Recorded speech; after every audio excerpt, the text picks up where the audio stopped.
you've worked on a project for months. This could be a new home, it could be a remodeling project, and you're going to closing or where you're going to get final payment.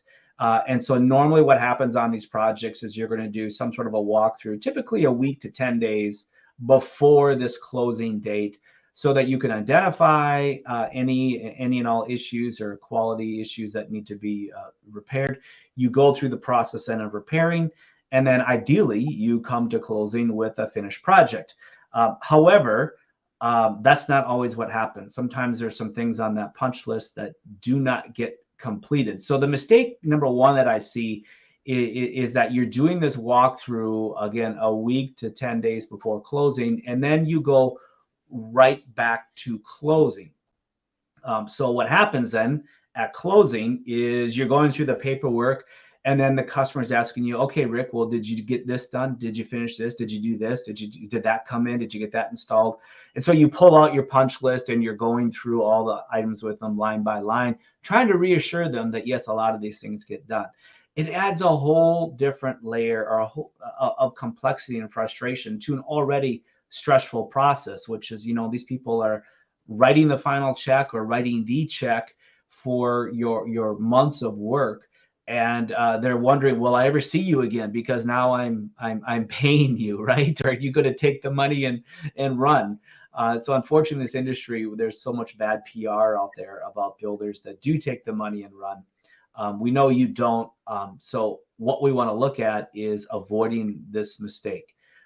So Diana, what are your thoughts on this? I know you've just been through a remodeling project, and you had a good experience, as I understand it.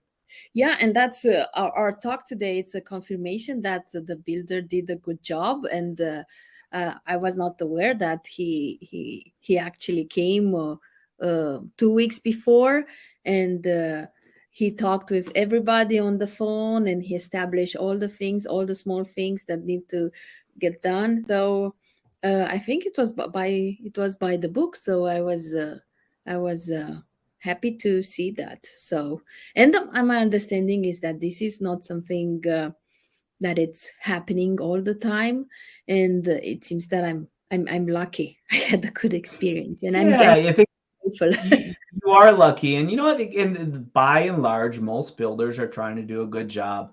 But what the mistake they make is maybe that they could do things a little bit differently. And so here's what I would suggest for the solution to this is that you go back the morning of the closing and you do a second walkthrough with your client. And then you show them in person, physically, that the items on the punch list have been completed or have been scheduled. Now, today there's more issues than ever with back ordered items where we don't get things in time. And so we have to put in temporary things in place in order to complete the job. And then we have to come back once the item comes in. So that's just part of doing business here today. But we want to come back and we want to schedule the day of closing. We want to go through that list before they get to the paperwork and they're signing the check and signing their life away.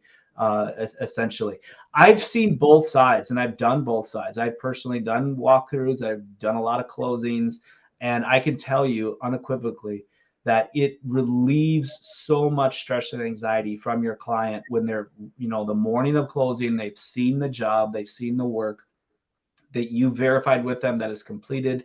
And it's just like this huge sigh of relief, that they like, oh, great. Most everything did get completed. So remember, believability is all about seeing it, and you want to show them in person.